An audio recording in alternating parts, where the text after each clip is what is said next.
Okay, I'm replacing the coin drop to a token coin drop on the Speed Queen top loader.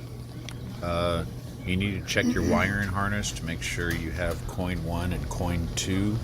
You might have to purchase another coin 2 wiring harness, and then also these long extension rods to replace these rods back here because they're too short, and all you need is 2 per control. I also take out the metal coin box so that all the metal shrapnel doesn't get inside the box. And I'm going to take apart the old coin, and I'll come back. Then I cut into the old, well, it's not old, the existing hole for the second coin drop, and I just peel this sticker off of here. So here's my faceplate for my token, and I made a pattern for it. So, and it has the 4 holes for my 4 studs in the back of the new plate, and then you can see the cutout for the 2 screws, the push button, and the 2 other slots. So I just take that pattern and I put it over here like so. You see where the 2 coin slot holes are at? I bring it on up just a little bit past it, and then I will take my VIX bit here and drill out and mark out those 4 holes. I also have that red hole there for the hole saw drill bit. So then once I mark them out with my VIX bit, I just drill out all 5 holes with a 1/4-inch drill bit. So I have my 4, 5 1/4-inch holes drilled out. I forgot to mention that I wrapped this area with duct tape just to protect the paint a little bit.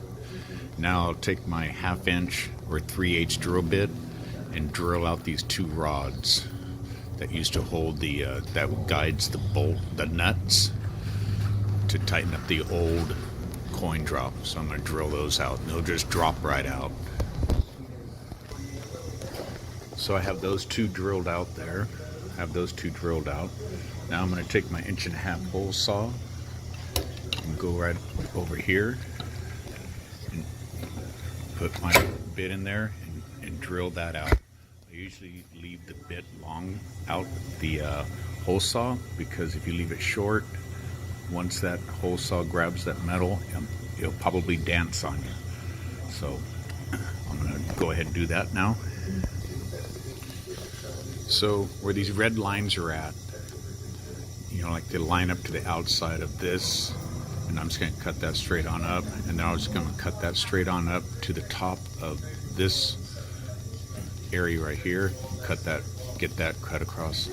I cut this across here so it makes it faster to cut that out with the Sawzall. Then I cut that one at an angle right down here, and so to remove all that area, I'm going to go ahead and do that. So you see how I cut it, and I went up, cut this out so I can get up inside here and get out as much as I can. Then I'm just going to start just, you know, moving my blade back and forth, or side to side, and getting that remainder of that out. So I have all that cut out. Now I have to get inside here and remove that plate in between the 2 holes for the coin drops into the coin box below. So I'm just going to take my Dremel right here and go into the coin box and get up underneath there and cut out that area. On these Dremel blades, I advise, you know, to get a few extra because they break fairly easy. So I'm gonna go ahead and get that cut out. So now I have all that cut out, and before you go insert your new token mechanism, these 2 tabs right there, you need to bend them back a little bit just a little, just a little bit. You don't need to break them off. Just bend them back some, because this one hits the plastic box because it's a little too tight. And you get it inside here. When you get it inside here, it's too tight from top to bottom. So just bend those back, and it's easier to slide it on down. I use a long crevice tool for the vacuum, so you can get inside there to, get all the metal shrapnel out. And then I slide this on down, the new coin drop, and I line it up with the 4 holes just to make sure that the top of the coin drop here, is missing the top of the metal here. Okay. So now I checked everything out. Everything's okay. Now this slot right here doesn't always line up with the back slot. So sometimes I use my finger and push it over with the coin button and maneuver them, because otherwise it's going to block that hole right there a little bit and you won't be able to drop the coins in.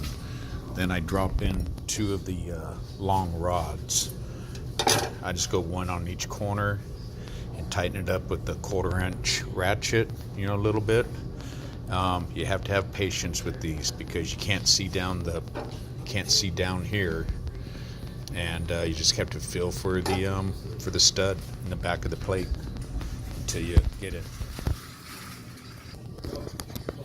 After I get the first one on, I leave it loose, because what I do is I use the end of the rod once I slide it down there to push on the stud to see if I'm on the stud, so it pushes this pushes this plate out to see if I'm close to the stud to get that thing started.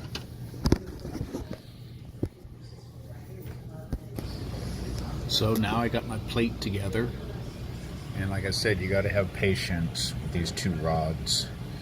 Now I connected up my coin 1 to my original harness. Now I'm going to go ahead and hook up the new harness for over here, and these 3 holes right here. We had to call the manufacturer to find out which wires go where, but these go it goes green, red, and black. I don't believe it. It just fell off. But it goes green, red, and black. And what I do is I take the harness off, and then once I get, you have to look at these. You got little. You got to figure out how to get them inside there to insert them. But you get them started downside there, and then I take my green, and then I take a center punch and help it, get it clicked downside there. You can hear it click. So now I got my 3 wires plugged in into my wiring harness. Like I said, green, red, black with this circuit board. And I'm gonna get this all back together. So I dropped a token into it, a $1 token. It was $3, now it's $2. So here we go again. And just give it another try. There we go. So now I just put the coin box back in, and it's ready for tokens.